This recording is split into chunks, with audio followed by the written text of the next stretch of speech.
नमस्कार दोस्तों, आप सभी का स्वागत है आपके अपने YouTube चैनल में। दोस्तों, अश्विन मास की पूर्णिमा को शरद पूर्णिमा के नाम से जाना जाता है। इस बार शरद पूर्णिमा 19 अक्टूबर 2021 से 20 अक्टूबर 2021 तक रहेगी। ज्योतिष शास्त्र के अनुसार साल भर की पूर्णिमाओं में शरद पूर्णिमा सबसे खास मानी जाती है, क्योंकि इस दिन चंद्रमा 16 कलाओं से युक्त परिपूर्ण होता है। इसे अमृत काल भी कहा जाता है, क्योंकि इस दिन चंद्रमा से निकलने वाली किरणें अमृत की तरह होती हैं। यह अमृत वर्षा की बेला है जो समस्त दुख और दरिद्रताओं का नाश करने की क्षमता रखता है। इस रात महालक्ष्मी की पूजा करके रात्रि जागरण करना धन समृद्धिदायक माना जाता है। हिंदू धर्म में शरद पूर्णिमा का विशेष महत्व है और इसे अश्विन पूर्णिमा, कोजागरी पूर्णिमा और कौमुदी व्रत के नाम से भी जाना जाता है। इस दिन चंद्रमा पृथ्वी के करीब आ जाता है, जिससे इसकी खूबसूरती और भी ज्यादा बढ़ जाती है। साथ ही इस दिन महालक्ष्मी का जन्म भी हुआ था। समुद्र मंथन के दौरान देवी लक्ष्मी का प्रकट भी होने का शुभ अवसर था, जिसे लक्ष्मी जयंती के नाम से भी जाना जाता है। भारत के कई जगहों पर शरद पूर्णिमा के दिन लक्ष्मी नारायण की पूजा की जाती है।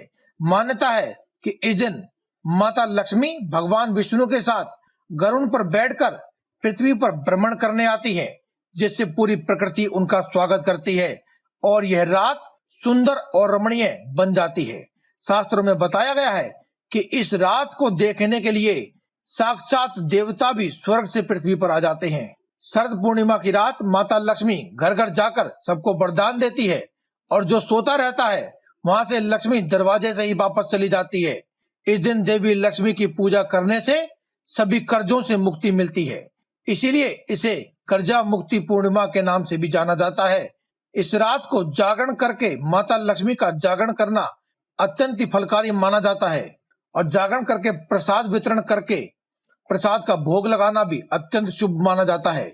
इसीलिए देवी लक्ष्मी प्रसन्न होती है और आशीर्वाद देती है। इसीलिए इसे कोजागरी पूर्णिमा यानी कि जागने वाली रात के रूप में जाना जाता है।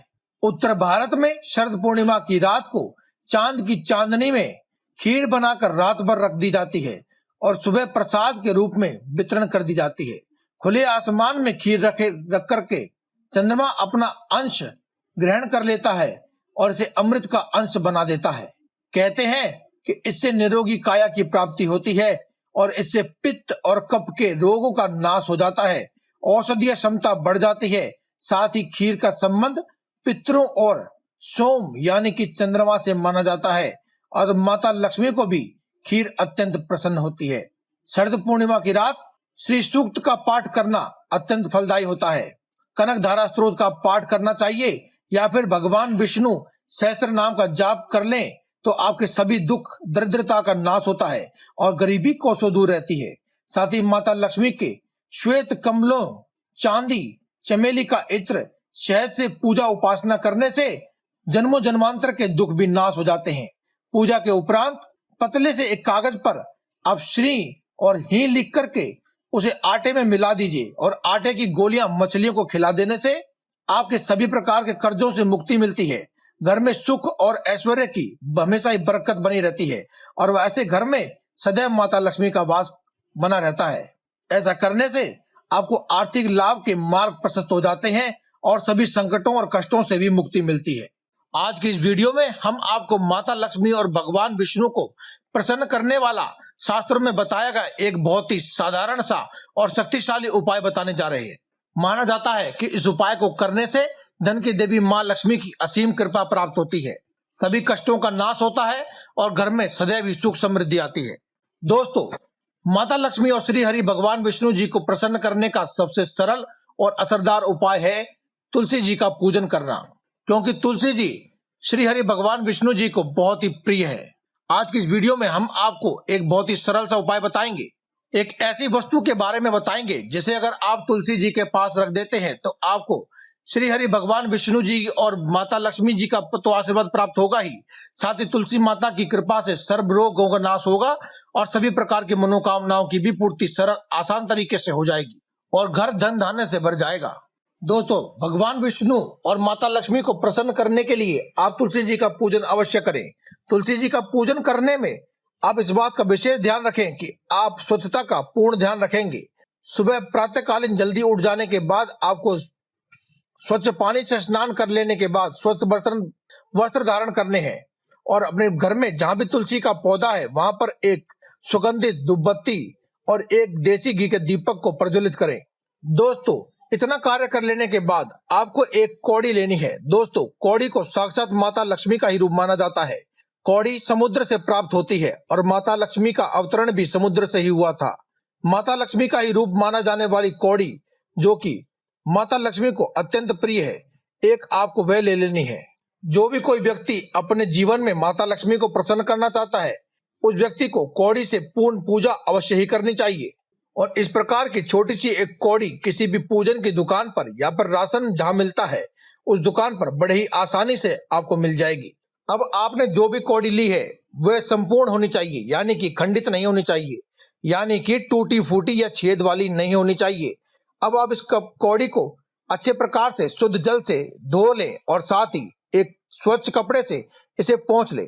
उसके बाद जो देसी घी का दीपक आपने माता तुलसी जी पर जब प्रज्वलित किया है उसमें आप इस कौड़ी को डाल दीजिए। कौड़ी को दीपक में डालने से पहले आप कौड़ी को सीधे हाथ में लेकर के अपनी मुट्ठी में बंद करके इस मुट्ठी को अपने मस्तक से एक बार लगाएं और साथ ही जय मां लक्ष्मी इस मंत्र को आप जपते रहें। कम से कम 11 या 21 बार इसे जप लेने के बाद आप इस कौड़ी को दीपक में डाल दीजिए। कौड़ी डाल देने के बाद माता तुलसी, मां लक्ष्मी और श्री हरि भगवान विष्णु को प्रणाम करें और भगवान विष्णु के मंत्र ओम नमो भगवते वासुदेवाय इस मंत्र का 5 बार जाप करें। ओम श्री महालक्ष्मी देव्य नमः इस मंत्र का 11 बार जाप करें और उसके बाद आपको अपने स्थान से खड़े होकर के उसकी तुलसी जी की कम से कम 11 परिक्रमाएं अवश्य करनी है। इस प्रकार से देवी तुलसी, देवी मां लक्ष्मी और भगवान विष्णु की पूजा संपूर्ण होती है और तुलसी जी की पूजा से आपको संपूर्ण आशीर्वाद की प्राप्ति होती है। जब आपकी परिक्रमा पूर्ण हो जाए तो माता लक्ष्मी और भगवान विष्णु और तुलसी जी जिनकी आप पूजा कर रहे थे वहीं पर आप विराजमान हो जाइए और अपने मन ही मन जो भी आपने कभी जाने अनजाने गलती कर दी हो या फिर इस पूजा में अगर आपसे कोई गलती हुई हो, इसके लिए आप क्षमा मांगे। साथ ही साथ अपने मन में अपनी सभी मनोकामनाएं भी अवश्य कहते रहें, साथ ही अपने सभी कष्टों और दुखों के बारे में भी कहें ताकि आपको सभी दुखों और कष्टों से मुक्ति मिले, जन्मों जन्मांतर की गरीबी से मुक्ति मिल जाए और साथ ही आपके घर में सदैव सुख समृद्धि और ऐश्वर्य का वास रहे। घर में सुख समृद्धि, धन की वृद्धि की कामना करें, धन सौभाग्य और मान सम्मान की प्राप्ति के लिए भी प्रार्थना करें। इतना सब कार्य कर लेने के बाद जब आपका दीपक पूर्ण हो जाए, यानी कि वह जब शांत हो जाए, तब आपको उस कौड़ी को उस दीपक में से निकाल लेना है। अपने मस्तक से उसे लगा करके माता लक्ष्मी के प्रसाद स्वरूप आपको उसे अपने मस्तक से लगा लेने के बाद तुलसी जी के ही पास एक छोटा सा गड्ढा करके उसमें उसे दबा देना है। दोस्तों, अगर आप इस उपाय को अपने घर से बाहर यानी कि अपने घर में नहीं कर रहे हैं तो आप इस कौड़ी को अपने साथ ही ले आएं और अपने घर में जो भी कोई पौधा हो वहां पर गाड़ सकते हैं। अन्यथा आप इसको किसी भी लाल रंग के कागज या फिर लाल रंग के छोटे से कपड़े में बांधकर अपने घर में जहां भी माता लक्ष्मी की तस्वीर या मूर्ति हो उसके पीछे रख दीजिए या फिर अपने घर में धन रखने के स्थान पर रख दीजिए। इतना सा उपाय मात्र करते ही आपके घर में दिन दूनी रात चौगुनी तरक्की होने लगेगी। तो दोस्तों, आज की इस वीडियो में केवल इतना ही। कल फिर आपसे मुलाकात होगी एक और नई वीडियो के साथ। तब तक के लिए दे इजाजत। धन्यवाद। कमेंट बॉक्स में लिखते रहें जय माता दी, जय मां लक्ष्मी, जय बजरंगबली।